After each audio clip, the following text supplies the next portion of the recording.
So what were some of the biggest challenges that you faced early on? Because I'm sure there were quite a few. Yeah. All right. So let me go in my rewind machine. I have a bunch of scar tissue around this one. So I would say that the first thing is that we did a bunch of customer development, right? So like we went out, our thesis was actually that when you drop the fees down to 0 for talent and 10% to clients, like you enable like actual enterprise transactions to happen on the network, which nobody in the labor marketplaces had really tapped yet. So we went and interviewed a bunch of enterprises, validated on that side, interviewed like probably 80 different freelancers to validate the business model. So we got a lot of confidence in the business model. And Adam and I like both had venture funds, right? And we had done pretty well off of our exits and stuff. So we could have actually just funded this thing ourselves, but we actually wanted to go and raise from some great VCs, I think as like signaling. So we went out to go and raise this and we're like, we're going to be done with this in a week. Like this is a slam dunk.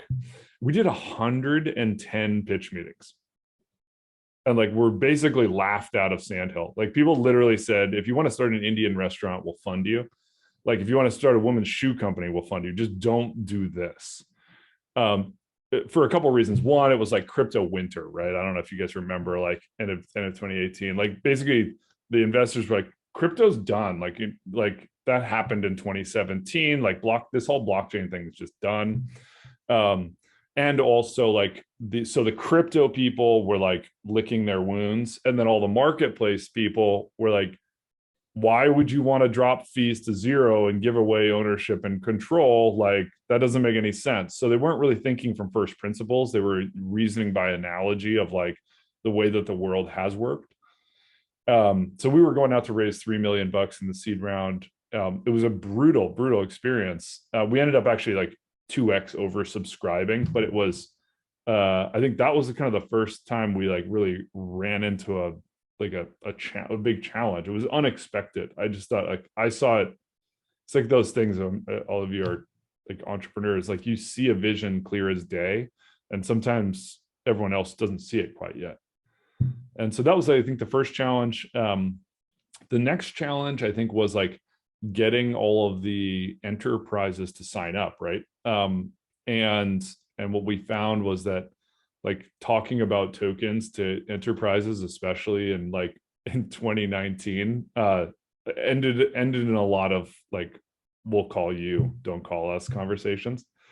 And so it was a little bit hard like in the beginning, because a lot of these enterprises weren't doing remote work, freelance, and also like crypto. So it was a little weird for them. So it took a little while.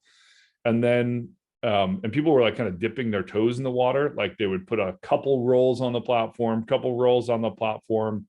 and then actually like then COVID and the lockdown happened. And then we were supposed to come out of stealth, I think in March 20th of 2020, basically like the day that all the lockdowns happened. We ended up coming out of stealth in June of 2020, and we got 258 inbound leads in 1 month.